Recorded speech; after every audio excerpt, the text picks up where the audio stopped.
If you're anything like me, you don't have enough time to go fishing. There's never enough time to go fishing. My sessions are typically between 2 and 4 hours. I have a young family, I've got a 9 to 5 office job like so many other people.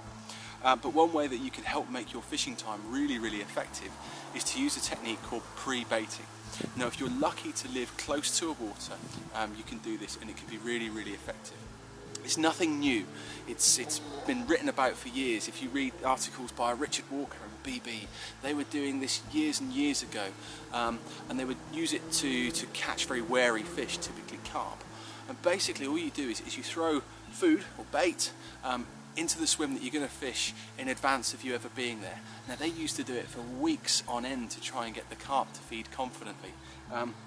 I'm just going to do it tomorrow, so it's just gone 6 o'clock on Saturday evening. We're here, we're going to throw some bait in this evening, and in 12 hours time I'm going to be here fishing tomorrow morning for a couple of hours to try and catch some fish. Tomorrow morning I'm hoping to catch some bream, and pre-baiting is a perfect tactic for trying to catch bream.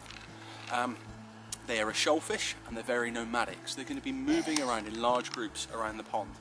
Now, if you're on the fish, you can have a really good session.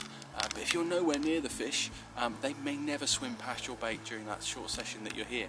So what we're going to do in a minute is with a catapult, we're going to introduce a whole bag of sweetcorn. So there's a couple of pounds of sweetcorn in there, which from the supermarket costs £1. We've got some pellets as well, and we're going to throw some pellets in.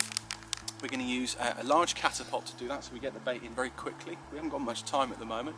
And then crucially, what I'm going to do this evening before we leave, tomorrow morning I'm going to fish with a feeder. So I'm going to cast the feeder to the area that we've been pre-baiting, and then I'm going to use what's called a line clip on the reel. So if you have a look on the spool of your fixed spool reel, there's a little, like a finger almost, clip that you can tuck your line behind. Now, that's not just good for when you're moving around and not having all the line fall off the reel, but it's great for very accurate casting.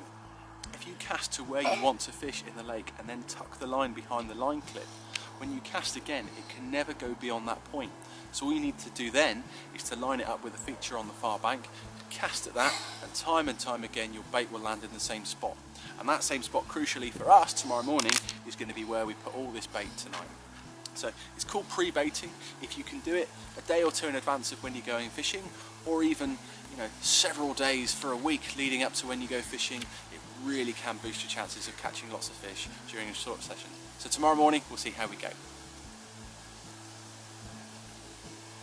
Should we throw some bait in now?